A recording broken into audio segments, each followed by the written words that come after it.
the most impactful side of the ball has to be offense, right?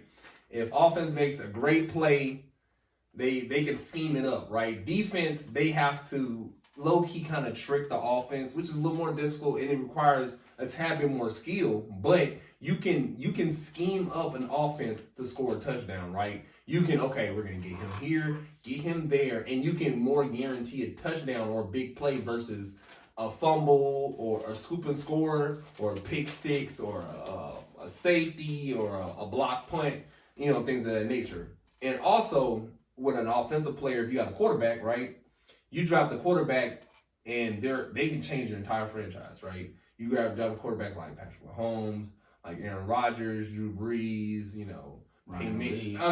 Who? Ryan Lee. Anyway, all these great quarterbacks, right? They will change your franchise, Smith. right? Now you can draft a defender, right? But do they always change your franchise, right? If you have the greatest defender, does it automatically impact wins and losses? Does it always impact wins and losses? You know what I'm saying? It doesn't always do so. Bailey, Deion Sanders. Okay, go ahead. Okay, so and I'm glad you brought them up, right? So USA Today's has a list, right? Top 10 players of all time, right? So out of that top 10, Charles Woodson. there's only two. There's only love him. Thanks for the Super Bowl player. Right. Thanks for the Super Bowl player. But did he play the full game? I ain't got. Yeah, all right, yeah, that's why. And we still won the Super Bowl. Back to it, okay? And you know what? No, forget that. Let's address the Super Bowl. Aaron Rodgers, right? A fantastic offensive player. Went against a fantastic defense. Who had who? Troy Polamalu on that side. They had James Harrison. They had Ike Taylor. They had, I can't think of, I'm trying to see who else was on that defense. A lot of great Ike Taylor, But hey, he was a defender nonetheless. That was a very good one. But Troy Polamalu was a great one, and James Harrison was a great one. Troy Polamalu's not a great defender? No, someone. Oh boy, I almost kicked you out this chair. I won't think you Ike Taylor. Yeah, anyway, great defenders still can stop a great offensive player. You need offensive players to change They were a better the game. team that day. Anyway, so back to this USA Today's list. In the top 10, you only have two who are defenders. LT, great player, and Reggie White. And the list changed, so I went and I looked at the Bleacher Report's top 10 list. They have Deion ranked number 1. They have LT, and they have Ray Nitschke. Now, all of you don't know Ray Nitschke. He was a middle linebacker for the Green Bay Packers back in the day. But still, you got 3 and you got 2. That's 5 players out of 20 that 2 reputable websites or companies rank.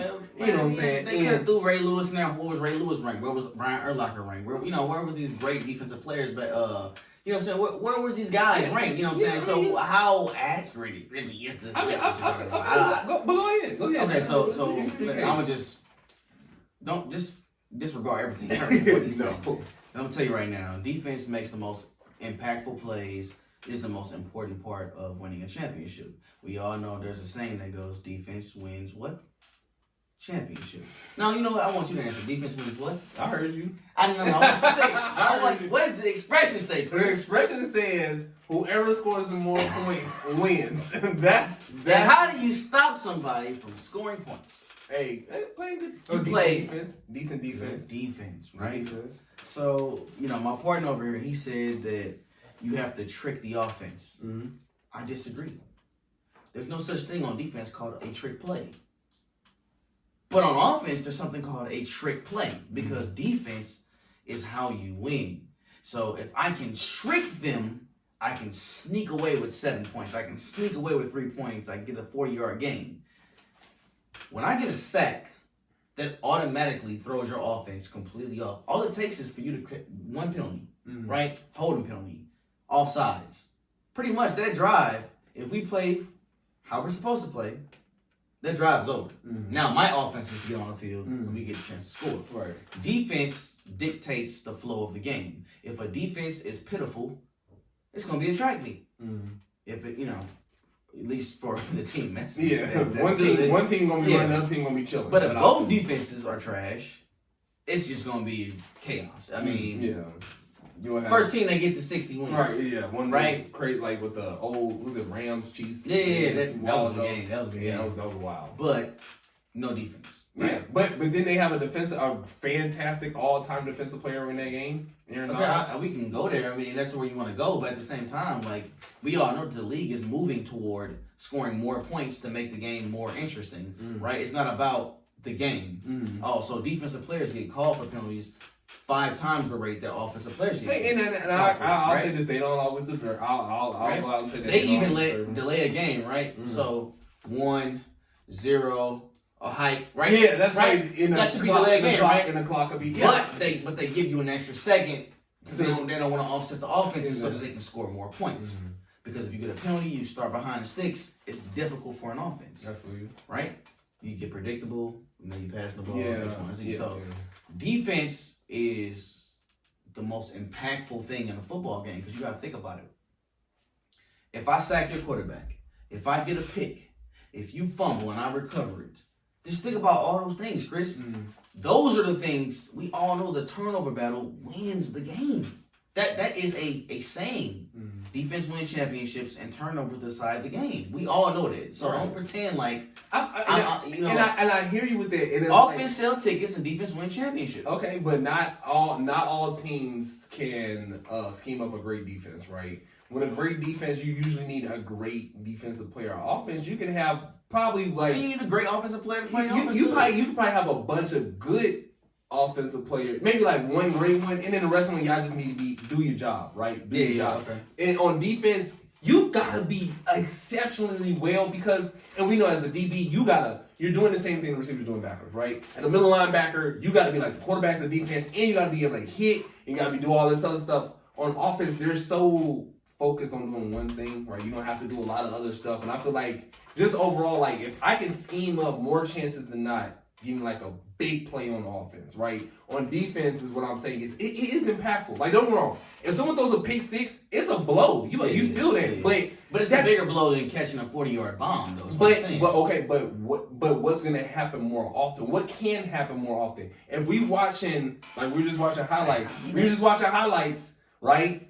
We saw more 40-yard or big play bombs than we saw pick 6s. The only 2 pick 6s I remember seeing. Okay. The Browns and let's not go pick 6s. Let's go turnovers. Okay, turnovers, and you see turnovers, but see, I always see you see turnovers from bad. How do you judge an offensive player? How many turnovers they have as a quarterback? Right. Your touchdown to interception ratio. Yeah, for sure. As a running back, how many times you fumble? That's ball security is job security. You fumble the ball and you turn the ball over. Right. Do you know why? Right. Because that energizes the team. Now if we as a defense get that turnover, now the whole team morale it rises. Okay. As an offense, if the opposing offense scores a touchdown, that does not bring us down. Because all we have to do is we're doing our job. But what the offense does, and for example, you got a high scoring offense, right? If that offense keeps scoring every time they get the ball, that defense also has stress, and then the offense is like, bro, we got to keep up, right? And that's the problem with teams like the Chiefs, right? That tells you why the defense is more important. But if we don't stop them, this game is over. But who's dick? It's a chicken and the egg thing, bro. That's what it seems like. Kinda, but it's like it starts with defense. But it starts with offense.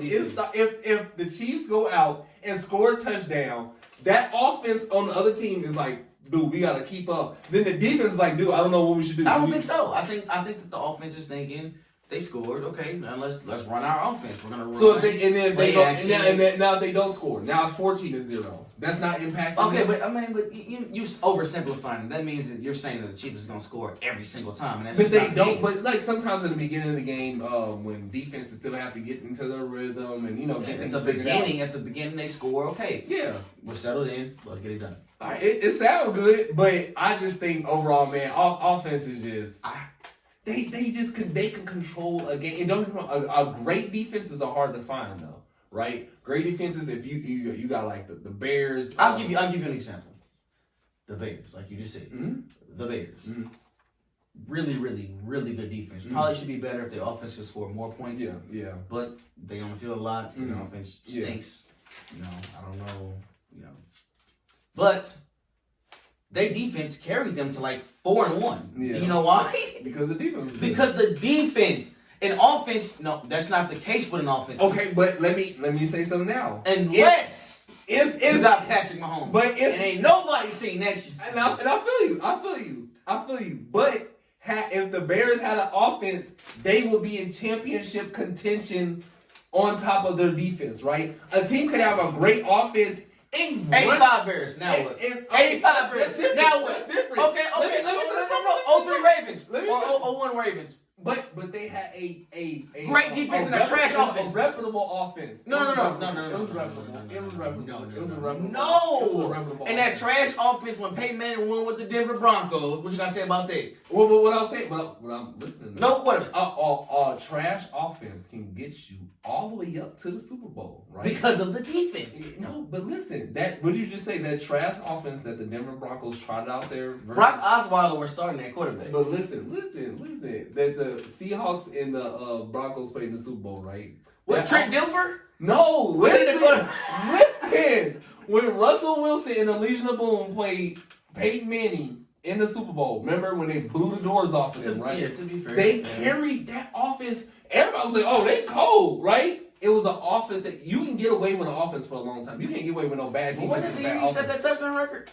I was. I think that was the year. It was great. Their offense was decent. It was clicking. They came the greatest show on turf. Sometimes anomalies happen, and you know you playing really good as a, you know. I mean, and don't get me wrong. And I'm not saying that you do not need a defense, right? Because me as a Packers fan, I saw the Packers continue. Y'all should have won like 4 Super Bowls. Yeah, by now. but the defenses are trash. Like you need a defense to help win, but what's more impactful into consistency? You can offenses will always score points. Defenses will not always turn over the ball or make these great big plays. Now, unless the offense just sucks and they're just doing stuff like Baker Mayfield be doing, he just be sometimes, or Carson Wentz, Joe Flacco with that pick that made you mad. Like some players are just gonna give the ball to the defense, but I think you'll find more impactful offensive plays and offensive players than you find defensive players. Don't get me wrong. I think that they're a little more like they're more valuable when you see them, but I think because like you don't find a lot of Aaron Donalds, right? But you might find a bunch of Justin Herberts. It's not to say that he's not an amazing. I'm sorry. No, but listen. What I'm saying is we've never seen a rookie do it with Justin Herbert. So I don't understand how you can make that. But listen, what I'm saying. I need you to a tall guy with a great arm strength and can run. That's not prototypical. Okay, let's take the running part out. How many big arm quarterbacks came out of college and you're like, dude, he could probably make something out. But that was trash. But exactly because they ain't had a mental. But you can still find that physical to see. There's always somebody offensively. We can make this click around him. We can build an offense around what he does best. You can't always do that with a defensive player. If you can't play defense, you're not on the field. You get Lamar Jackson, right? He's a fantastic. You can hide on defense a little bit. Yeah, I mean, you can hide a corner if he's not like Richard Sherman. He never really straight up played man, but he was great at playing zone. Fantastic. One of the greatest zone players probably ever. I mean, that'd be another topic because I'm trying to think of who's the best zone. I don't think we ever seen nobody play. That's ridiculous. And they knew what he was doing. He was still getting picks. Who you say? Asante Samuel was a no. What about Nnamdi when he was? Nnamdi Asante won for what? 2 years? 3 years. 3 years he was a dog. Anyway, what's your closing? We got any? All right, closing statement, man. So I'm gonna just say this: defense. Obviously, I already brought this up earlier, but I'm gonna say it again. Defense wins championships. That's not a mistake. That's not something that people just say to be funny. Mm-hmm. It's something that's actually true. Okay. Now, in a Super Bowl, you can go score a touchdown. It doesn't stop the offense from go scoring a touchdown. Mm-hmm. But one thing that does stop the offense from scoring a touchdown is if I get a turnover inside your 40, right? That's almost automatically, by definition, a score. So the defensive play in that sense is just better. I can not only as a defense can I pick the ball up, can I get a turnover, I can block a punt. I can block a field goal. Mm-hmm. Now the game is just completely now you're like now everybody like yeah. As if you get a 40-yard bomb, you're like, okay, but we can stop them from scoring a touchdown. Mm-hmm. Right? We have a response to that. We can stop them from scoring a touchdown. They might kick a field goal. Mm-hmm. Kickers ain't guaranteed, right? I feel you. But touchdowns, we in the 20, stop them. Right. The field shortened, defense just make more impact plays to me. Mm-hmm. That's just. And I feel like offense my thing is that offense, they just have the chance to do it more often, right? They can scheme it up, they can draw it up, and no matter how good a defense is doing, it's still almost 2 versus 1 when the ball is in the air, like with a receiver. It's just, and especially the way things are going, it's leaning towards offense now. I mean, I feel like this debate, the only reason I think I have like a legit edge is because of the times and the rules. Now, that rule, defense wins championships, was definitely pre-2000s. I want to say it was like for sure. If you had a defense like the 85 Bears, your offense could literally be running triple option. It don't matter. You not scoring on them. The Ravens that you referenced from 01, it don't matter. So I get it, but right now today, man, it got to be offense. So. All right, man. I get it.